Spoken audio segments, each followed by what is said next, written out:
Oh, yeah, we are live.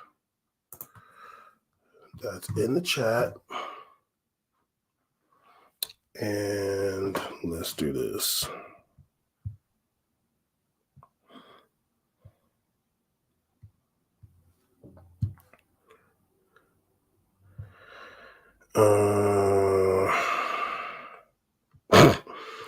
Okay, let's throw it on here. Twitter.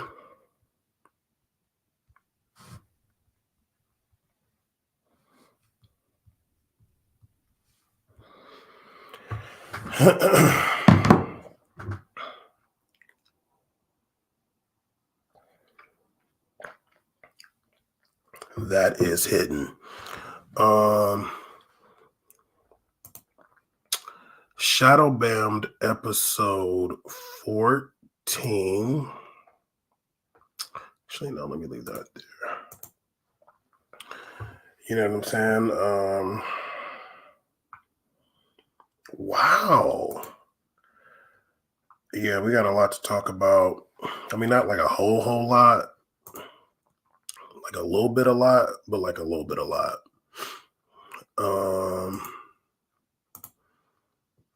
Should I pull this up? Let me pull this up. Oh shoot, I can't around leaving my taped up. Oh my god, yo. Really tripping one. Oh my goodness. Okay, yeah. We might as well just get it cracking early. Before I get into the topics, what we're going to talk about today, we're going to talk about should Real Madrid really get Mbappe? Should they? Should they really get Mbappe? We're going to talk about that. We're going to talk about the AFCON, and I want to talk about Mohamed Salah in particular. Oh, that's what I wanted to pull up. We're going to talk about a little bit about the Asian Cup, and we're going to talk about why soccer players cannot defend. Oh, interesting. Yeah, why they cannot defend. Yeah. Because it's gotten bad. It's been bad, I guess. But yeah, before we get into that,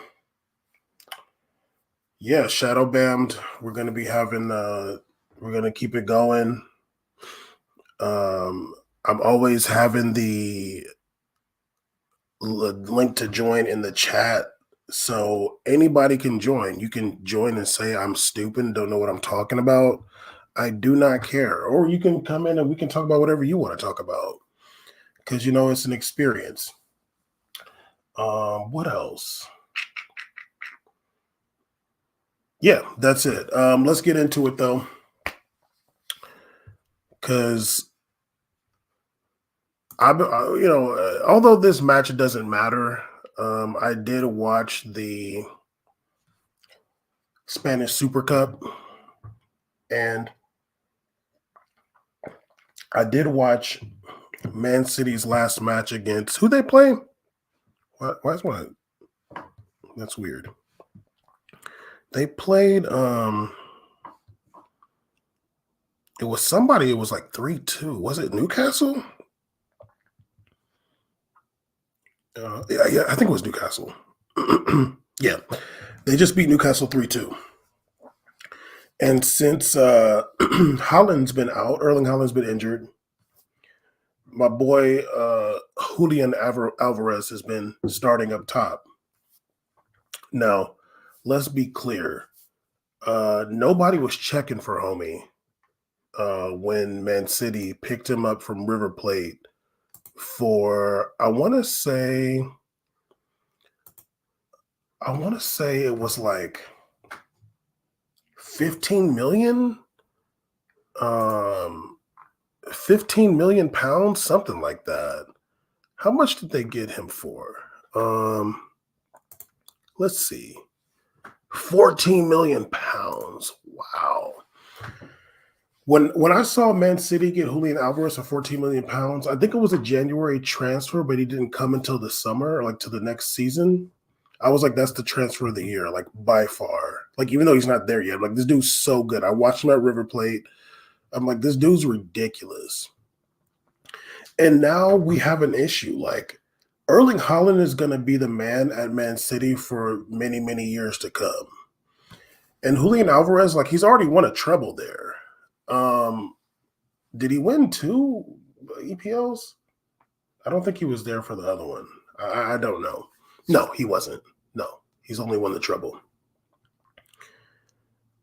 And I'm looking at Real Madrid, and Real Madrid is always, they've been for the past few years, they've been talking about getting Mbappe. That's been the rumor here and there.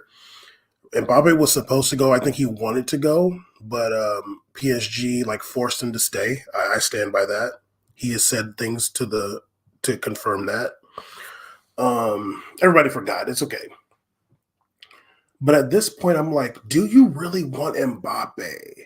Now, I think Mbappe is the best player in the world, actually. But I'm watching Mbappe play at PSG. And I think in a lot of ways, he's not that he's lost it, but I'm just like, I remember when Mbappe was a left winger and that was his thing and he was doing it. He was kind of forced into a center forward position, which he didn't like, and he mentioned it. He said it, like, I don't like to play center forward. I like to play on the wing. And that's why he was saying he preferred playing with France because he did that. And Giroud would play center forward. But I think like since last season and definitely this season, I feel like Mbappe's gotten so lazy when it's come to defending. Like when you play on the wing, like you got to defend a bit. And he just does not want to do it. And you know who I blame for him getting so lazy on defense? Lionel Messi. There's nobody more lazy on defense than Messi. Although I've seen Messi make some great defensive plays, there's nobody more lazy on defense than him. Not Neymar. Neymar does not mind playing defense. But I feel like Mbappe probably was just like, damn, this dude just walks around. Like, he don't do shit. Like, why do I got to do it? You know what I mean? So at this point, I feel like Mbappe is like resigned to being a center forward, although it's not his natural position, and he's not really a center forward. He likes to have the ball at his feet. He doesn't like to push the line. And if you're getting Mbappe that is going to be a center forward, and you have Vinicius Jr., you have Rodrigo, you have Brahim Diaz, you have Arda Güler, you have is it? I feel like there's another dude that be playing on the wing kind of for Real Madrid. Either way, like there's plenty of wingers out there. I'm just like, why get Mbappe? Like, why don't you get Julian Alvarez? Like, why don't you get him? He's gonna be cheaper, and I feel like he hasn't gotten jaded. Let's look at Julian Alvarez stats in Europe. Last season, this is crazy. Let's take out this other. What is that? Probably Club World Cup. Last season, he played in 49 matches. His first full season in Europe, in England, coming straight from Argentina, where he was a baller. Played in 49 matches, 17 goals. Now, somebody might be like, that's not that great. You're tripping. He wasn't a regular starter. He's playing basically out of position. If Erling Haaland's there, he's playing out of position, which he did most of this season. He's playing like behind Erling Haaland. I wish I could find how many assists he probably had. He probably had a grip last season too, and he's already had a few this season. In EPL, 31 matches, 9 goals. That's good for him playing out of position. And in the Cups, he scored, 4 goals in, no, wait. Yeah, 4 goals in 7 matches. That's good. In Champions League, played in 10 matches, scored 3 goals. That's good. This season so far, 20 matches, 6 goals EPL. Champions League, 4 matches, 4 goals in Champions League. And I'm pretty sure Man City did not lose a match in their Champions League group stage. I'm pretty sure of that. Yeah, they did not. Damn, they did not lose a match. Now, was their group easy? Yes, but Julian Alvarez is just such a good player, and I really think that Real Madrid. Now, is City going to let him go after 2 seasons? I don't know. They'd be stupid, but he might want to go. He might be like, "Look, dude, like I don't want to be playing behind fool you like that, you know?" And like I'm playing as a number 10. You also have Kevin De Bruyne, so it's like you like I just don't think it really works if you have Holland, KDB, and Julian Alvarez starting. I'm pronouncing his name Julian and Julian. Bear with me. Um, I just don't think that works with them three on the pitch. KDB is a real attacking midfielder. Julian Alvarez is like a real center forward being forced to play behind Erling Haaland as an attacking midfielder, basically. Um, and it's just not going to work. So I wouldn't be mad at Man City actually letting Julian Alvarez go to Real Madrid because you're going to get at least like he went to Man City for 14 million pounds. He's got to go to Real Madrid for like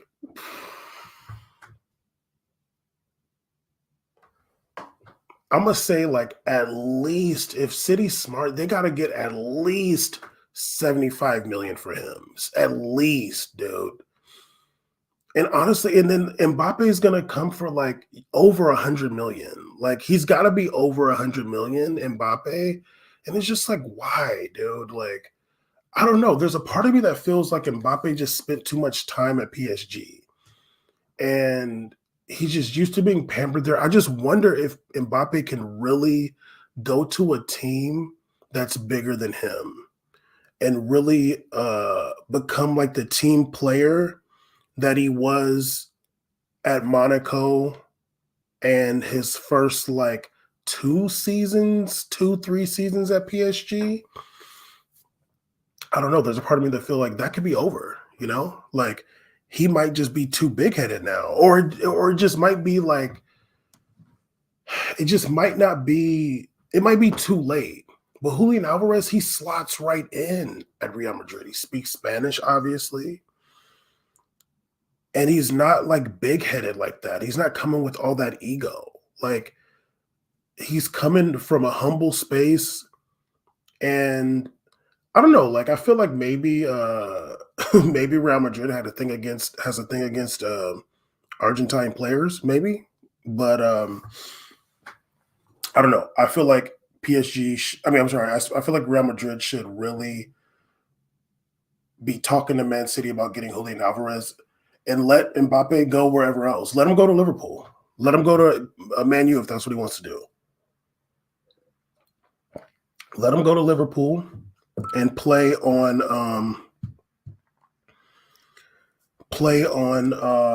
the left. Darwin Nunez in the middle and Mohamed Salah on the right. Let him go to Man U. He can play center forward there or play on the left. I don't know. I don't really know Marcus Rashford. Is he really a center forward or a winger? I don't know. Like it's hard to say. But yeah, I really feel like Julian Alvarez should be Real Madrid's #1 priority over Mbappe. Absolutely. 100%. It's got to be done. Nobody's in here, so I'm going to send this text real fast since nobody is in here. But there was one person for a second. I saw you.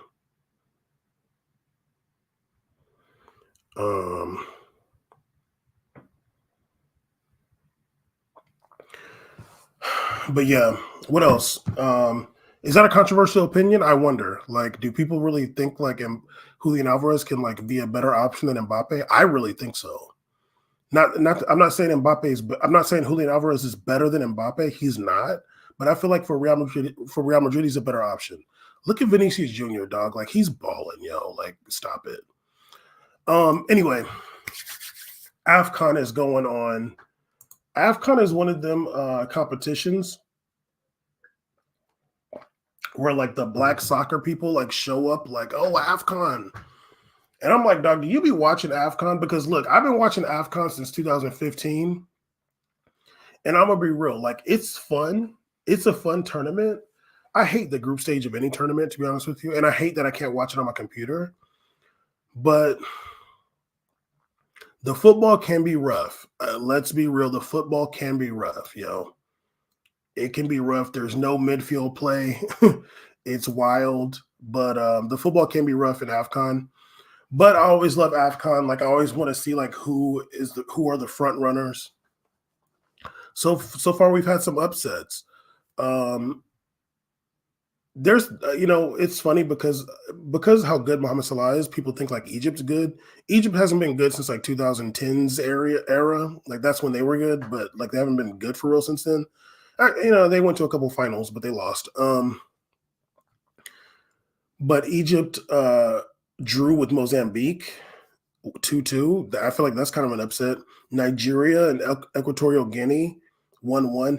It's an upset on paper, but like I know that Equatorial Guinea is good. Actually, a lot of them players be like come from Spain and Equatorial Guinea. Equatorial Guinea being a Spanish-speaking nation.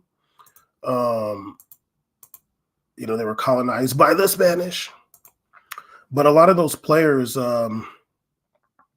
they come from like the either like lower division Spain or they like played in Spain. Let's see who scored. Who's this dude? Right, oh my God, Ivan Salvador is still playing. That dude's a little baller. Damn, I remember fool from 2015 AFCON. Damn, who's he playing for right now? Holy shit, this team is probably real low. He don't even have a career statistics page. God damn. Oh my God, he's playing in Poland. Oh Lord. No, don't tell me he plays in second division Poland, yo. Oh, come on, doggy. This fool plays in second division Poland. He's a baller. Oh my God. I feel like he never made it into like Syria. I mean, into the Primera in Spain. But he's a little baller though. Who else? Let me look. Who else on Equatorial Guinea? It was 1-1. Who's this fool right here? Who's their starting center forward? This fool probably plays in Spain. He's born in Spain. Okay, I don't know who that is. Okay, he's playing in some team in Spain. Maybe that's the fourth division of Spain. But he's played in England before. Okay, how old is fool? 34? Okay. Yeah, no, Equatorial Guinea is actually pretty good. So it looks like an upset, but like anybody who knows AFCON knows like that's not actually an upset because I remember I think it was a 2015 AFCON or maybe 2017 if they had one then. I'm not sure necessarily, but they were balling. They were playing some really good football. Anyway, Cape Verde also beat Ghana 2-1. Looks like an upset on paper, but once again, Cape Verde, a lot of those players play in Portugal. They come from like Portuguese systems. They're good players. I've seen Cape Verde play some really good football. We had a derby. Senegal today. We had a derby. Senegal versus Gambia. It is a derby because Senegal completely engulfs the Gambia. Let me see. Let me look. I don't know if the camera's seeing this, but Senegal's here, and Gambia is like inside of it. it's like Senegal is like a mouth and Gambia is the tongue. So that is a big derby. I don't know like how much they care for real, but Senegal beat the dog shit out of them 3-0. Pop Gay scored. Okay. Do used to play at Marseille. But yeah, my question is Mohamed Salah ever going to win a AFCON? Egypt kind of sucks right now. They're not in their best period. Mohamed Salah is, like, in my opinion, the best African player. I think right now he's better than Sadio Mane and more driven. But is he ever going to win an AFCON? He's lost 2 finals, lost to Sadio Mane in them on penalties. Is he ever going to win an AFCON? I don't think so. And that sucks for him because, like, he's such a good player. He kind of, you would hope that he could get an AFCON under his belt because, since he's been playing in AFCON, let's see like when he started playing for Egypt. He started playing in Egypt 2011.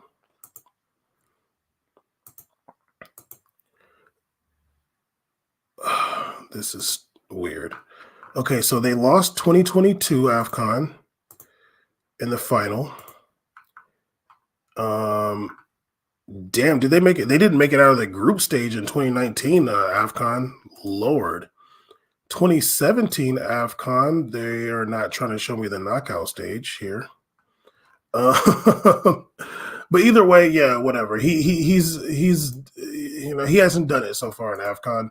Is he going to win AFCON? I don't think so. I think he's going to retire without ever winning AFCON, and that is unfortunate for him. Morocco. Let's see when Morocco plays.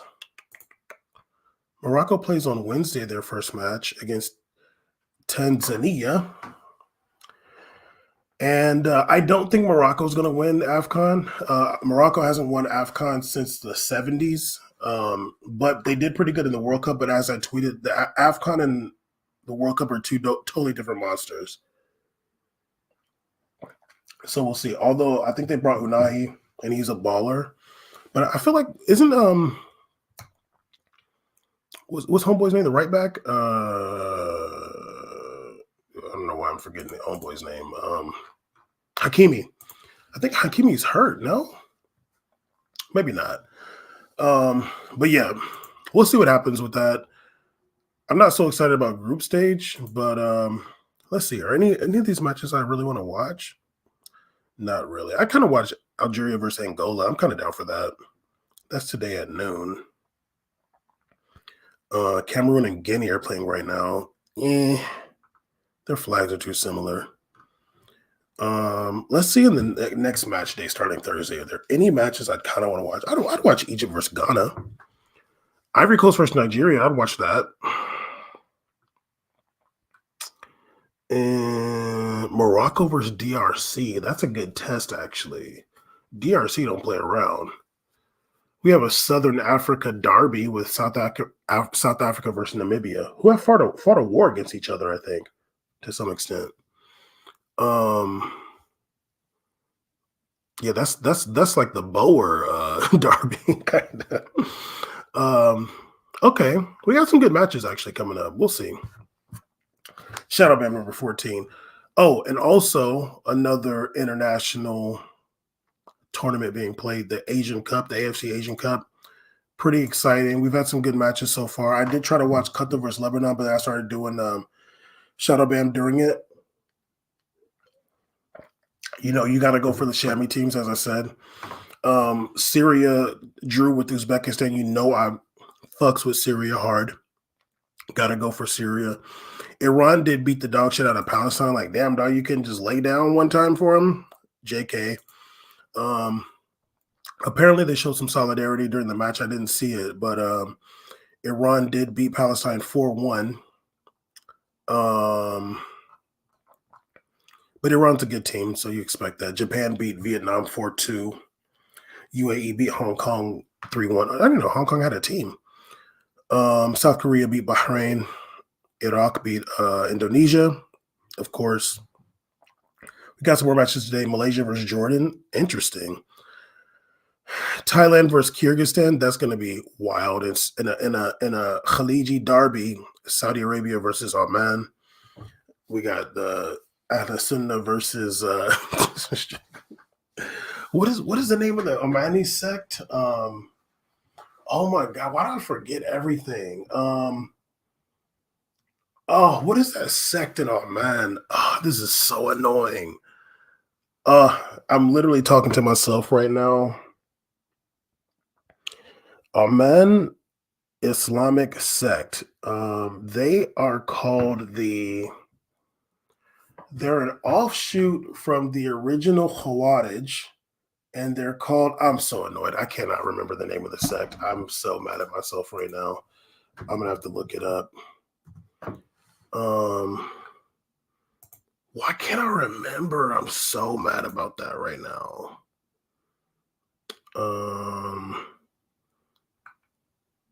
What is the name? Abadi. Oh my god. Yeah, exactly. Yeah, the Abadi. So it's the Sunni versus Abadi and Oman versus Saudi Arabia. Saudi Arabia is probably going to win. They have a really good team. But AFC Asian Cup is a pretty cool competition. There's some Syria versus Australia. That's a revenge match. Syria could have made it to the World Cup last time, but they had to play Australia in a playoff, I think it was. I got up hella early to watch that, and Australia beat them. But it was like kind of close from what I remember, but I can't remember all the way. Maybe it wasn't, but I kind of feel like Syria had a chance, but they did end up losing. They couldn't go to the World Cup. I would have been really excited. Lebanon versus China. I feel like that's kind of an interesting match, actually. I mean, I like to watch Lebanon play. Who else is in this next match day in the Asian Cup? Okay, these matches kind of suck. I'd watch Palestine play Philistine versus UAE. That'd be cool. I don't think Palestine's team is really that good, but who the hell's gonna watch India versus Uzbekistan? Ain't nobody watching that. That is rough, actually. I'd watch Iraq versus Japan just to see my boy Mitoma. You know what? I was gonna say something, but I'm not. Okay. Anyway, before I wrap it up, I wanted to talk about something that I could talk about literally every time I watch the sport that I love. I used to be an American football watcher. Before that, I was a basketball watcher. I gave up basketball when they got rid of the Seattle Supersonics. That was my team. They moved into Oklahoma City. I can't fuck with basketball no more. Actually, it was a little bit before. That was when Gary Payton went to the Lakers. I was like, goddamn, dog. But American football, that was my shit. I played it. I loved it. I feel like a scholar and an expert in American football still, even though I don't watch it. But I was too invested. I had too much emotion invested. I was a Giants fan and they sucked all the damn time. And it would make my life worse. So I was like, I gotta stop. I gotta stop being a fan. I transitioned to soccer in 2013 or 14. I want to say 2013. Sean, rip Supersonics. Sad day. Every time I've gone to Seattle, I stay right there next to the stadium too. Right there in Queen Anne. It's a shame. I think I started watching soccer in 2013 or 14. I can't remember. It was actually, I think it was 2014. It was like before the World Cup. And I'm not a fan of any team.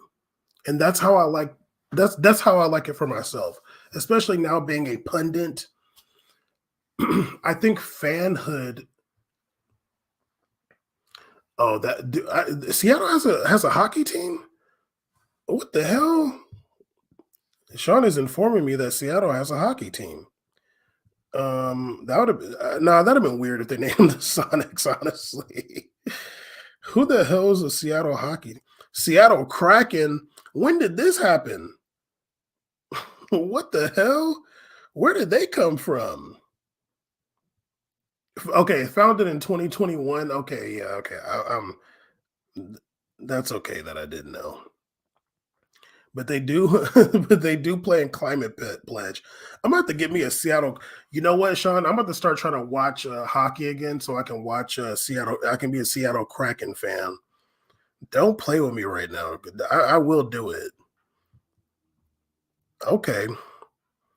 If they got one Russian player, I'm down. Can we get one Russian player? Damn, they ain't got no Russian players. Well, they got a French player. Oh, that's kind of gangster. Ooh, not a French player. Okay, I might fuck with it, actually. Is this French player black? Pierre Edouard? Oh, damn, he is. Wait, he kind of looks black. Because I was like, damn, that name sounds kind of black. Pierre Edouard, yo. Is this fool black? Oh, yes, he's Caribbean. Damn, I'm fucking with the Seattle Kraken hard. Okay. Damn, homeboy's old too. They just got him last year. I'm about to get me a Seattle Kraken hat. Anyway, Sean got me off track, but I wanted to talk about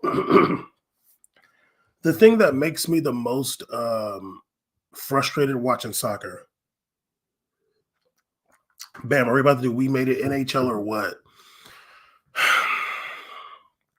Sean, this is what I'll do. I'll try to find a hockey match and I'll try to watch it. You know what? I feel like hockey comes on ESPN Plus, doesn't it? Let me. Oh yeah, okay, hockey.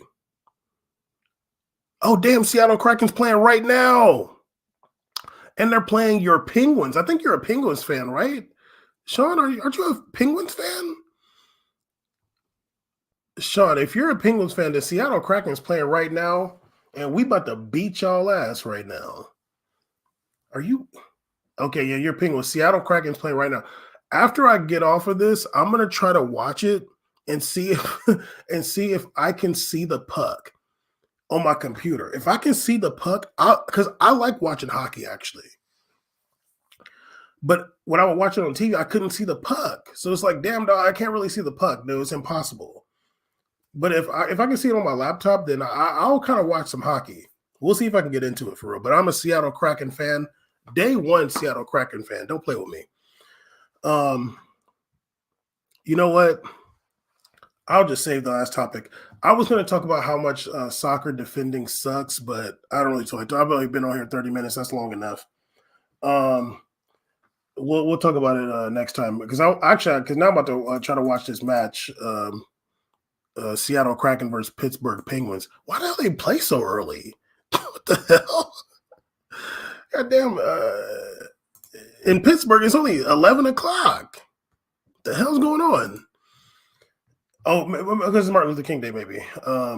Okay. Anyway, Shadowbammed number 14. We'll be back. What's today? Monday? Martin Luther King Day? Oh, this is what I was going to do. I'm going to tell y'all how. Oh, I should find the book. I didn't bring the book out. Okay. Give me 1 second if I can find this book. Give me 1 second. We're going to talk about Martin Luther King Jr. But give me 1 second, see if I can find this book. If I can't find it real fast, oh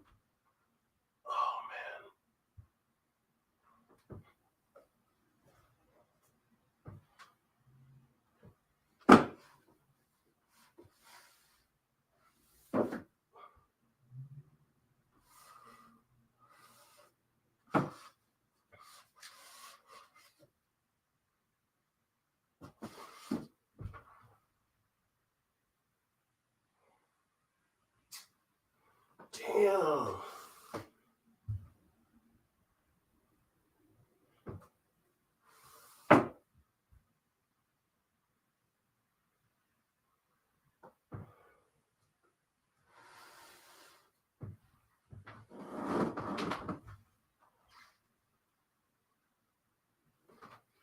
Okay, y'all got lucky that I couldn't find this book. Damn. Wait, is that it? No.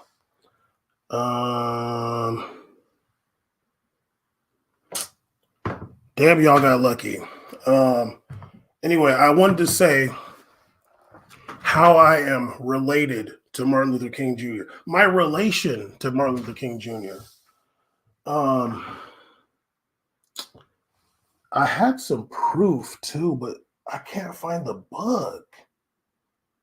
I know I'm gonna look after this and I'm gonna find it. I should have looked for it last night. That's annoying. Why do I have all these dumbass books here? I should get rid of some of these. Anyway, my dad's family is from Alabama. My dad is born in Alabama, and my dad's family is from Alabama, the deep South, Fayette County.